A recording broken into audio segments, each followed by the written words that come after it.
I am joined by Josh Shernoff right now. You know him from his work with Bill Apter on FITE TV. So says Shernoff on FITE TV. Now you have a new gig, still with FITE TV. It's your official title is the director of programming at FITE. Let's jump into that. What does that entail? What are you doing now? You've already been such a focus with the on-air stuff. What are you going to be doing behind the scenes now? Well, first, thanks for having me on here. So this is really cool to be able to talk to you. I'm continuing to do everything on air. Everybody, for better or worse, will continue to see my face on FITE. I still have So Says Shernoff on FITE every month. What I'm doing now is director of programming. I'm working directly under Mike Weber, who's the COO of FITE, and it has just done incredible work with that company when what him and the rest of the team have been able to build. So right now, what I'm pretty focused on, we've got some big events and stuff that we're working on, that we're planning now.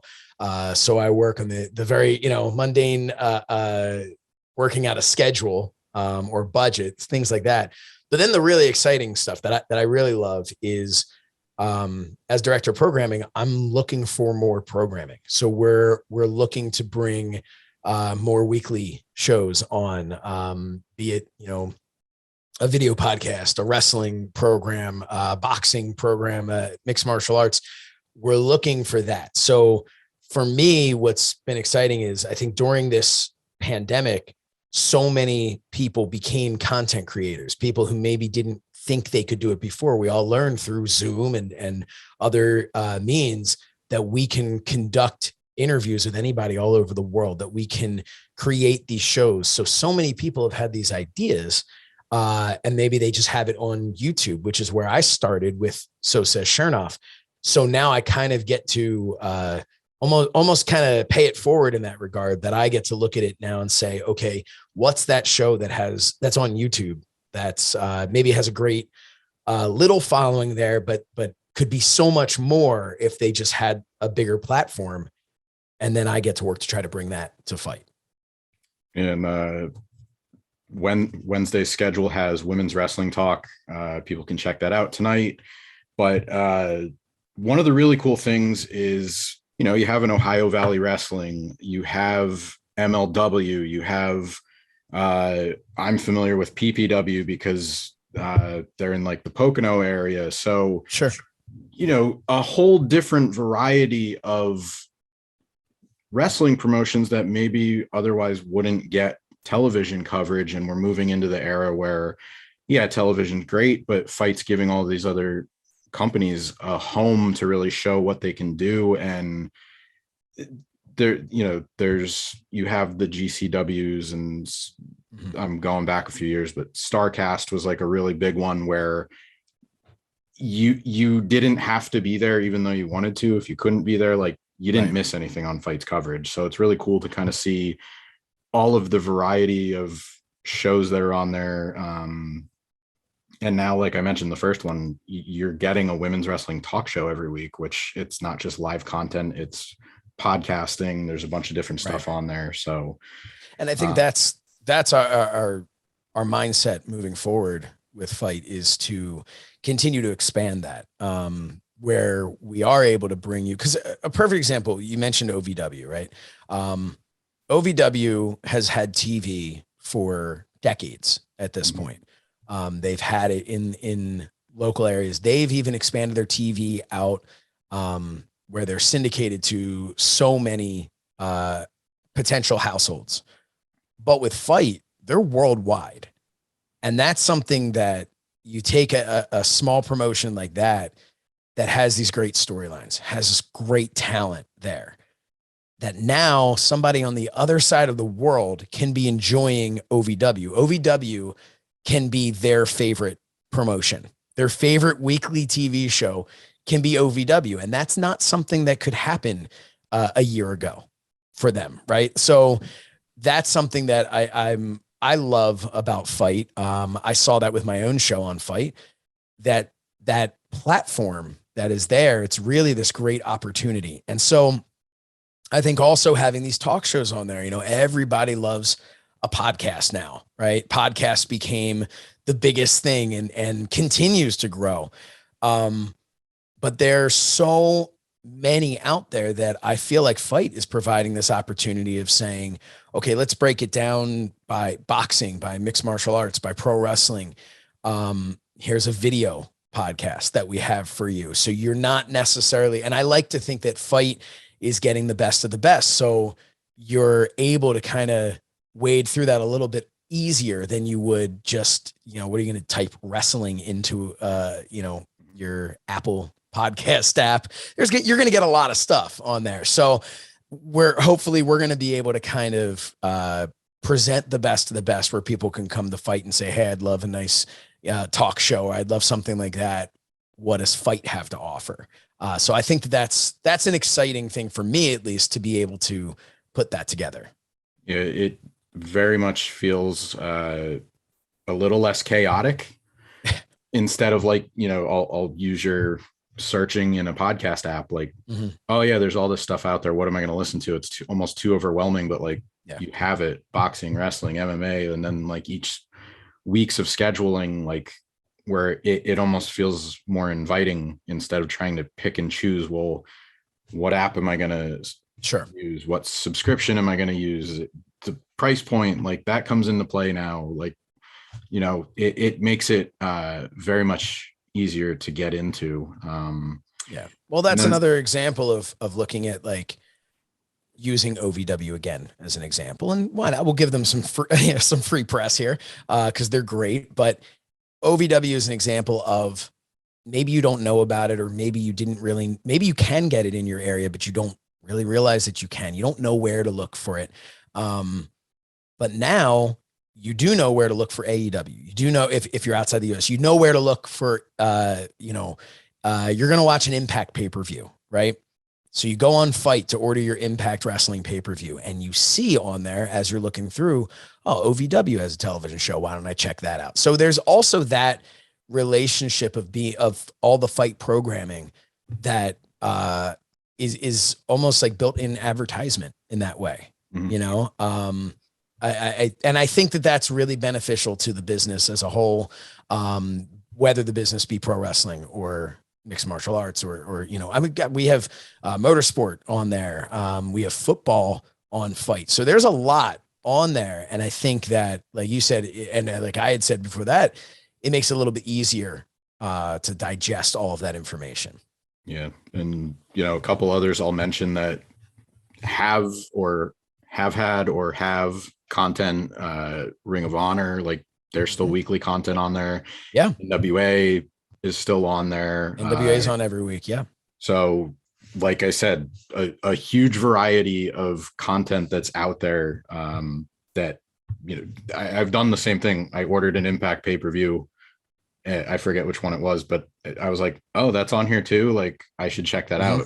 So it's been pretty cool. And then one of the other things I did want to talk about is if they haven't seen your show, people have maybe seen you do Fight and Focus.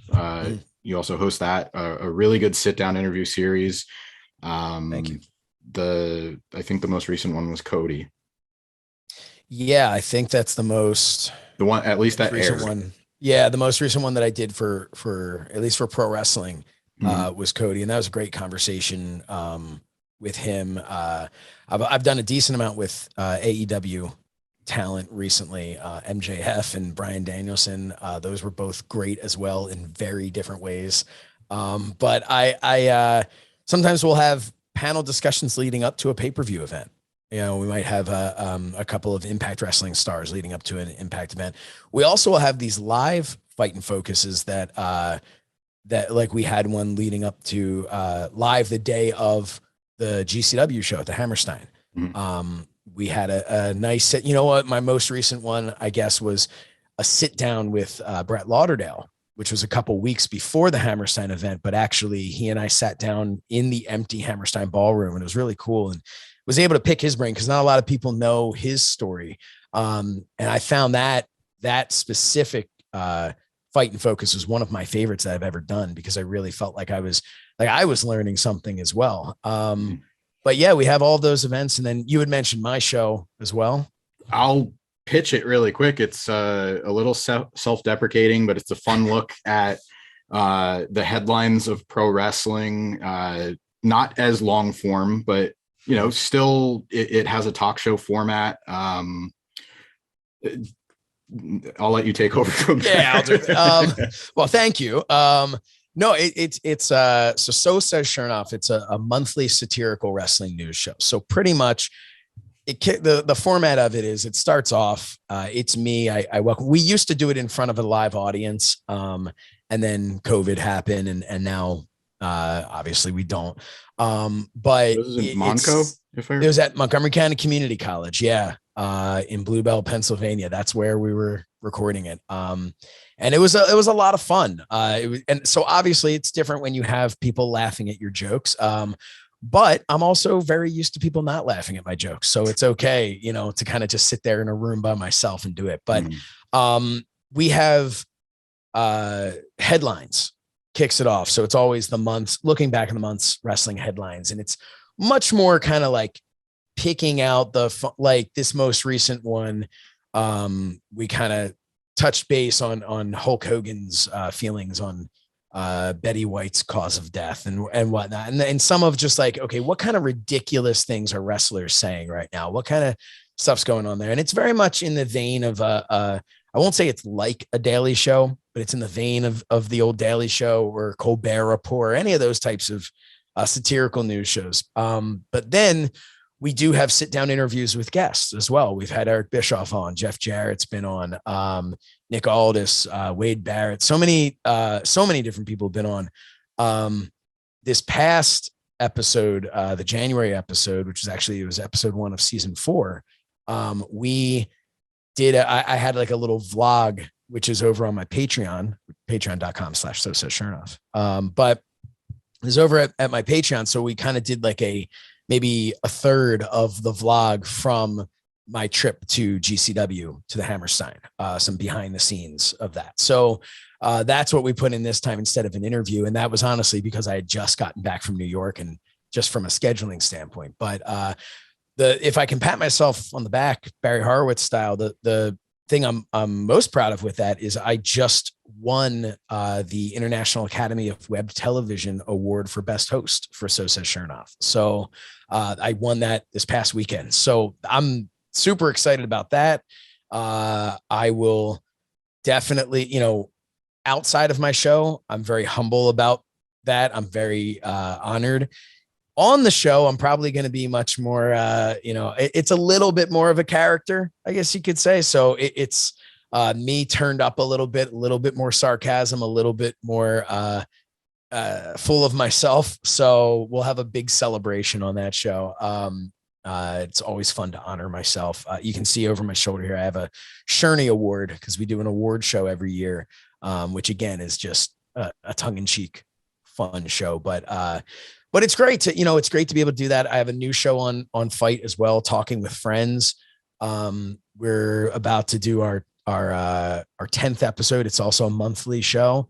And that really answered the question of where did I come from into the wrestling business? And it was like me and my brother and my 2 friends who we all ran a wrestling promotion together 20 years ago. And it kind of told my whole story, and now it's shifted into us just kind of more discussing again the month in wrestling, but a different approach than what So Says Shernoff does. So I'm just excited with it. I don't know why I keep giving myself more shows, because I have plenty of work to do, but it's a lot of fun to do. Yeah, we've just got more exciting stuff coming up with Fight. I'm really excited when I sit in these meetings and we discuss what we're planning this month, next month, the month after that, be it programming, be it having a presence this year at WrestleCon. We're just coming up with some really great things. I'm really excited to be a part of it. You mentioned the award over your shoulder, and congratulations on the one you just won. Yeah, the one I just won. Thank you. That's the real one. This is the one I gave myself. But yeah, but thank you. You're I'm assuming is a very small collection of your trademark ties that you wear on air. Yeah, hanging behind me, it's I was going to put a tie on for this, and then I thought, well, first of all, I'll wear one of my pieces of merchandise, and secondly, I thought, I have enough ties already in the shot here. Yeah, so those will rotate as you see different interviews and stuff, because I will literally just grab one and wear it. But a lot of the times, some of these are ones that are, I'd say, out of rotation, or their specific pay-per-view events that I've done. But yeah, I have way too many ties. That seemed like a great idea in the beginning of a way to get noticed. And it was really fun when I was only working like once every other month. But now that I'm doing things multiple times a day, it's rather expensive to keep up with this tie game. But I love it. It's a lot of fun. It's like getting to come up with my own gear for like a special pay-per-view event, so it's fun to do. And people seem to enjoy waiting to see what kind of tie I have. And hey, they made an action figure out of me with the tie, my FITE tie, which I have. Hold on. There it is. My action figure by Cella Toys, available now. So says Shernoff.com, with removable FITE microphone. And I've got I don't know if you can see it or not, but it's not in focus, but I've got my FITE tie on there. So yeah, it's been kind of a crazy run here. I mean, the obvious guess, I would say maybe Jimmy Hart inspired. Any thoughts on where because it's airbrushed. So, right. So no, that's and that's a great point. So, when I first wrestled, because I wrestled for about a decade, and I finished up my career in 2008. And I always tell people, because my claim to fame is my last match was Rich Swann's first match, and we wrestled each other. And Rich and I are still friends this day. He's a great guy. But I used to get my gear airbrushed. I have some gear that wasn't, but I used to wear like airbrush singlets and stuff, which was half inspired by Rob Van Dam and half inspired by, in 1999, when I started, I didn't know where to get wrestling gear made. So I found an airbrush person and said, hey, here's a singlet I bought off of an amateur wrestling catalog. Can you airbrush it for me? And so all these years later, what happened was I got back into the business. Bill Apter invited me to sit with him for one of his YouTube shows that he was doing. And I showed up, I was wearing like a dark blue polo shirt.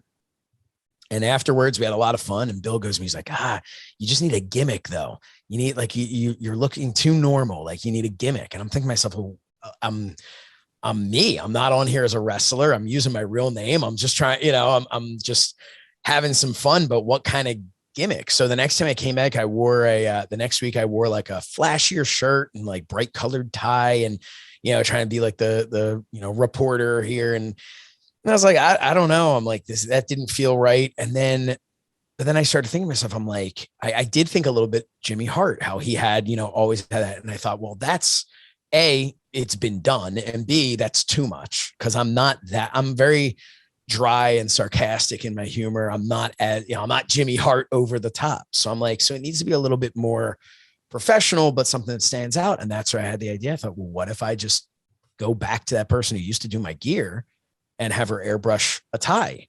And so I got one that said the Apter Chat on it. And I got, and then one that said, so says Shernoff, because that was my Twitter handle. And before it was even my own show. And so I kind of went from there. I did the first Starcast. And so I think I think it might be hanging up behind me, but I did a tie for the first Starcast that had like the Starcast logo on it and a bunch of the little like Chicago stars all around it. And then it's just expanded off to doing some that are like spoofs on wrestling gear, and some that I have my like, my FITE branded ties. And, but yeah, that's pretty much where it came from, was Bill Apter saying, you need to have a gimmick. And he was right, because otherwise how would you describe me? And when I started, I didn't even have a beard when I started. So you couldn't even be like the guy with the beard. It was the average size guy with, brown hair. That was, so I was like, I need something, and it's worked. There have been people before they started to know what my name was who would go, oh, it's that guy, that guy on Fight with the Tie. Well, now instantly, you're not talking about, Cyrus Fees or Matt Stryker, who were doing stuff at the time along with me. So it was able to stand out. And I think it's just a lesson that, I kind of took with me with everything as far as how important branding is, And, one of the things we're talking a lot about identity and creating a brand, but if people tune into especially like on social media, you'll see the behind the scenes clips, the post-match interviews. You did some really, we're talking about GCW Hammerstein. The stuff you did with Matt Cardona was really fun, but overall it feels like Mean Gene, Todd Pettengill, that sort of roving reporter, backstage interviewer that I would say a lot of fans miss. Like, you're kind of bringing that back too, not just showing like, wow, oh, okay, I'm, putting yourself out there, the Thai guy, like that's all established, but you're also bringing an element of like classic pro wrestling back without having it be a retread. It's still, just a really key element that I think people want, or some people, once they see it, realize that, hey, this actually adds to the presentation. But I appreciate you saying that, because that is kind of what we're trying to do. I've always joked about how like the person I want to interview the most is Todd Pettengill, because I feel like I have just studied Todd Pettengill and Mean Gene Okerlund. So that's who you're saying. Like, that's where, what I loved about the two of them was that they always were able to infuse their own personality into what they were doing without making it about themselves. Because it's not about, when I do those interviews, that's not about me. I'll have fun with it. And I'm glad when somebody goes, oh, it cracked me up when you responded this way to Cardona or whatever. But it's not about me. It's about putting over their message, and whether it's putting over the show or the match or just them in general. But I always felt that Todd Pettengill, and especially Mean Gene, always did a tremendous job of getting themselves over, in the sense that when you knew that Mean Gene was going to interview somebody, it meant more than when he was going to be interviewed by just whoever. Right. And Todd Pettengill was a little different. He was more, it was just that time period where Todd was everywhere. And that's, when I was growing up watching him and loving that, because I actually thought the new generation was fun. I know a lot of people don't like it, but I thought it was fun. I love Todd Pettengill. But he always stood out to me too. Like, I remember WrestleMania 9, him out in like he would kind of throw, like, it would go over the fans' heads sometimes. We'd throw a little, like a little inside joke in there. And I looked at it and I said, like, it was memorable. So if I'm memorable without stealing the spotlight, then people are going to become conditioned to, because there's so many interviews out there and so many great interviewers out there as well. So it's not a matter of, oh, it's oversaturated, everyone and their grandmother can do it. Because that is the case, but there's so many talented interviewers out there. So why are you stopping to watch my interview? You're stopping to watch it because I've got maybe access that someone else doesn't have. I'm backstage there at GCW. Maybe I'm the only one back there. So that's one reason. But another reason of why you want to watch is I want somebody to go, okay, oh, it's this guy. I've seen all their interviews. Oh, Josh Shernoff's interviewing them. Let me check it out. That one's probably going to be fun. And that's, I hope that that's what people are getting out of it. I'm sure there are some people who go, oh my God, I really want to watch this, but that damn Josh Shernoff's on again. So, I don't want to see him, but that's always been my goal, because especially working for FITE, and now obviously working behind the scenes for FITE, I'm even more invested in the success of this company and this brand. But for me, for FITE to have initially put me on as for lack of a better term, the face of FITE in that regard. Like, if FITE's going to be interviewing somebody, that's going to be me. That means a lot to me. And I take a lot of pride in people knowing if we're going to get a FITE interview, it's going to be good. This is going to be entertaining. It's going to be to the point. And so that's it's my mindset. So I'm happy to hear you say that. I really appreciate that. The timing of this worked out to today's the 6th anniversary of FITE. Yes, So, it is. it's appropriate. We got a chance to talk today. Anything in closing you're really just looking forward to personally with your new role, or anything, maybe you can talk about as far as like what's coming up in the near future for FITE that fans can look forward to? I think in my new role, what I'm looking forward to most is being able to kind of leave my fingerprint on FITE, kind of be able to, because I've got different ideas for different types of shows, and I've seen this other content out there that I'm a fan of, that I want to bring to FITE. So I'm excited about that. I'm excited about having that opportunity to look at something, go, man, that would be really good for FITE. And then actually going, oh, wait, I have the job to actually go do that. So, and bring that in. I would say stay tuned to FITE. Always, FITE social media, go on just FITE.tv and see what's popping up. You're always, subscribe to that. It's free to subscribe. So, you'll get emails.